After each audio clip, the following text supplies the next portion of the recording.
Hi, this is, I suppose, a response to sleepyreader666's vlog that he done at the end of last month. I'm sorry, I've only just recently seen it.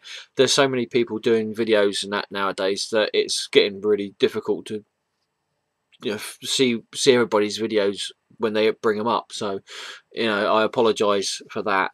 But in his vlog, I think it was vlog 8, the Sleepy vlog 8.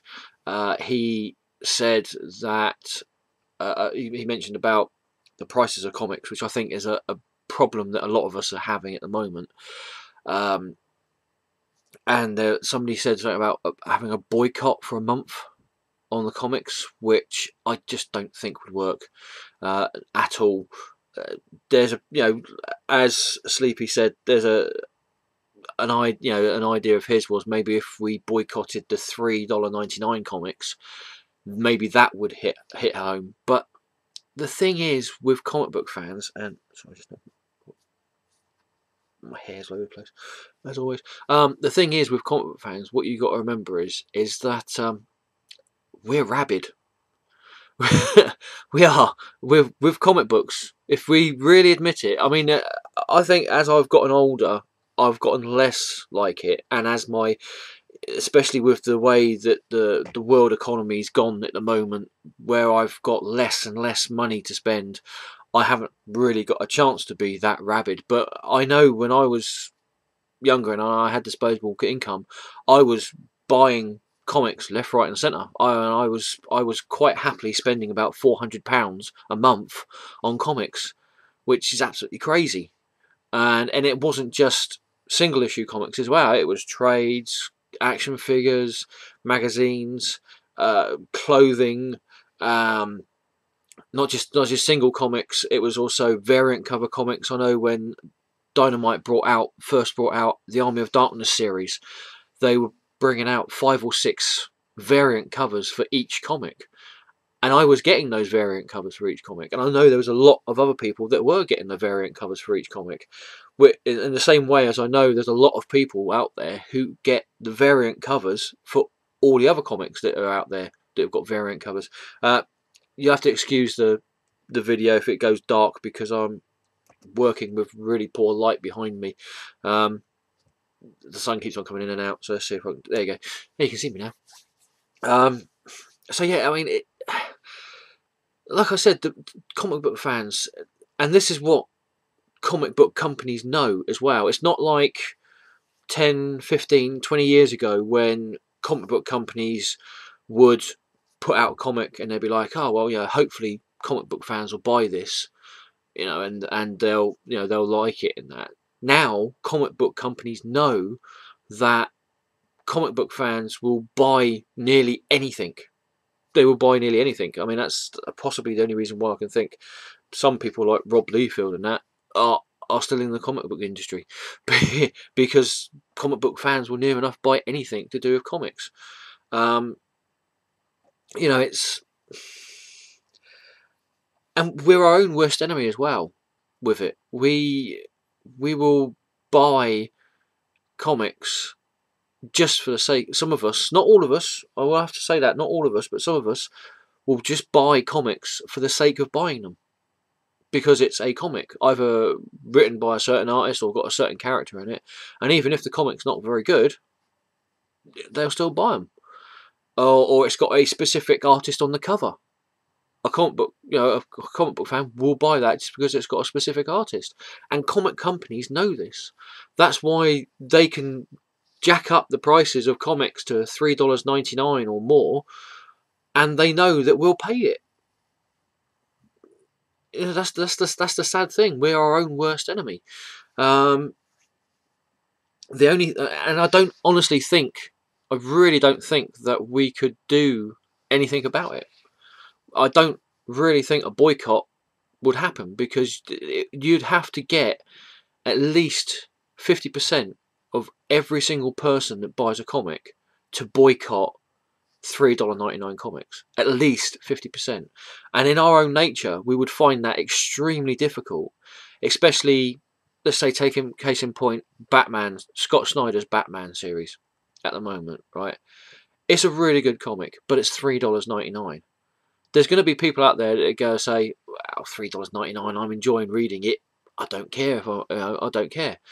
If it's $3.99." There's going to be other people out there that's going to say, "Well, no, even though it is a good comic, I'm willing to boycott it." I mean, I've boycotted the Scott Snyder's Batman. I know it's a good comic, but there's no way I could pay $3.99 for that and get other comics that I really do want to have at the same time.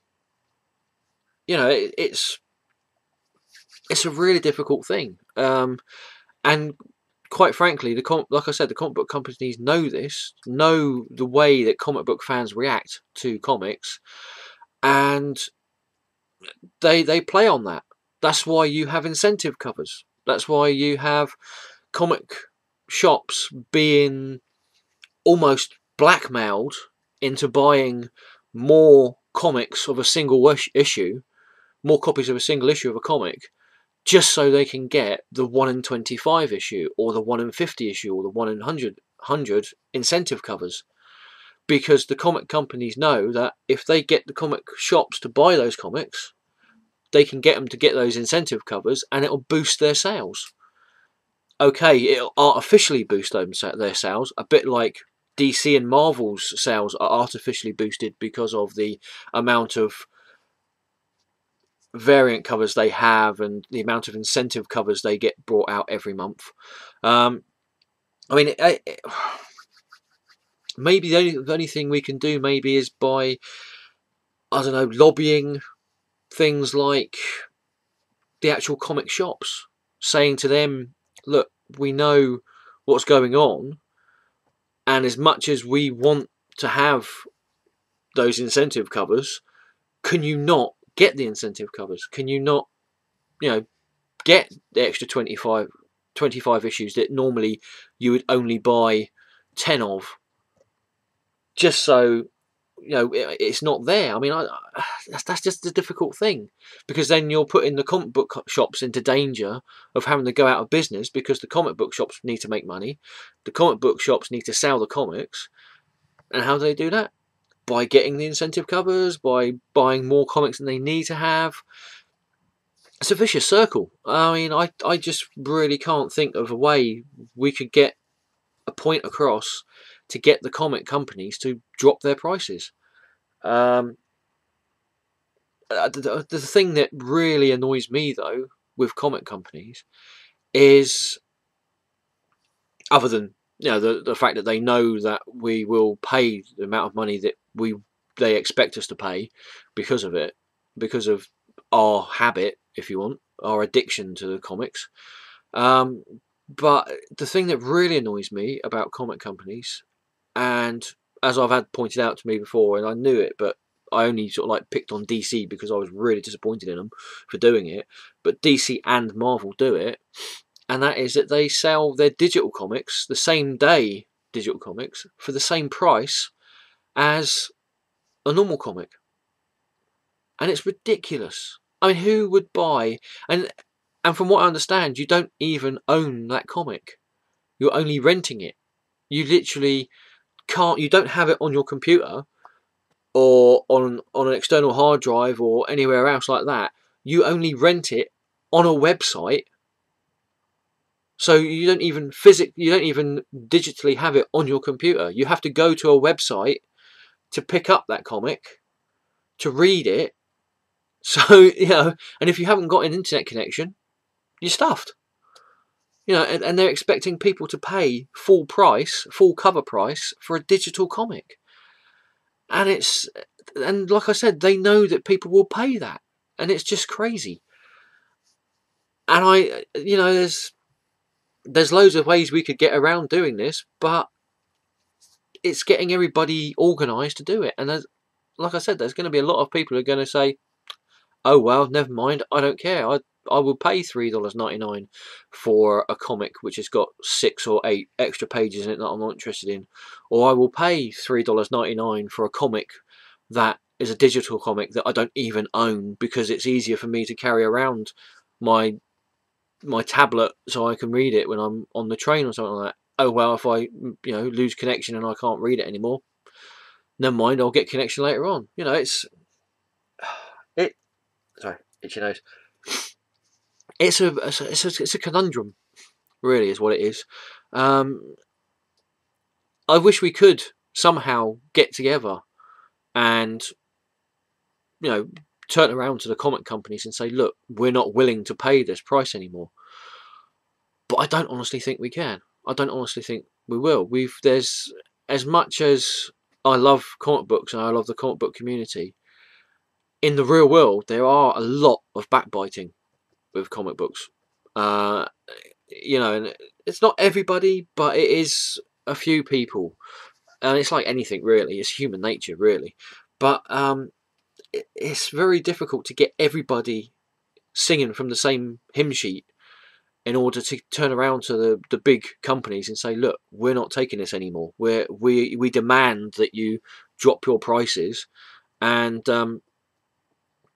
stop basically fleecing us for everything we have, because you know you can do it. Well, now we've put our foot down and we're saying, no, you can't do it. But yeah, like I said, that's the hard thing, is getting everybody to agree to do it. Maybe this is the first step. Maybe this is the point where we can all turn around and say, we're not buying any more $3.99 comics. We you know, who knows? Maybe if we put the word out, we might be able to do something. But, you know, is there that many people that are bothered by having to pay $3.99 for comics? There you go. So yeah, there's my thoughts on the comic book industry and the ridiculous prices that they're expecting comic book fans to pay for the privilege of enjoying their hobby. I mean, just on the same note, as well as that, to go back to the fact that comic book companies know that comic book fans are rabid when it comes to comics. If you just look at comics that are being brought out by Image, and you look on eBay, especially in the UK, if you look on eBay, you'll have, what was it, issue number 1 of Saga. Yeah, it had only been out for 1 week. And I'd missed it. I'd seen people going on about it, saying how amazing it is and how fantastic it was. So I thought, okay, I'll see if I can pick it up. Remember, it had only been out for 1 week. And the sellers on eBay were expecting people to pay up to and over £10 for a comic. That wasn't the bidding ones, that was the buy it now issues. It was, I mean, I think I got one in the end that cost me about 14 quid, and then just because I was bidding on more than one issue, I also got an issue that cost me about 8 quid. But you know, it's to have to pay that much money on a comic when it's only been out for a week. I don't mind paying that much for a comic, say an issue of Spider-Man that come out in 1974 or even 1984, but for something that's only been out for 7 days and expected to be paying £14 for a comic is just ridiculous. So, you know, maybe it's just the nature of the beast. Maybe it's just the way comic book collecting is now. It's a big money maker for people, and maybe we just have to, unfortunately, either put up or shut up. But I'm hoping it's not that way. So yeah, there you go. If anybody else wants to comment on this, feel free to do so. Put in the comment section down below. If you like this video, thumbs it up. If you didn't like it, thumbs it down. And as I always say, if you didn't like the video and you thumbs it down, say why you didn't like it. Say why you thumbs it down. There's going to be a load of people out there. I'm sure there's going to be a load of people wanting to complain about me saying that comic book fans are rabid. It's just my viewpoint and my opinion on how I've, over the 30+ years that I've been collecting comics, how I've seen comic book fans react, and comic book fans, you know, the way they do things and that. But there you go. So yeah, hopefully next time I do a video, I'll be actually showing some comics. I think the last two, this one and the last one, I haven't showed any comics at all. But but yeah, hopefully the next video I'll be putting up, I will be showing some comics, and yeah, we'll see. So thanks for watching. Take care, and hopefully next time I won't have this big white blotch of sunlight here. Ta-ta for now.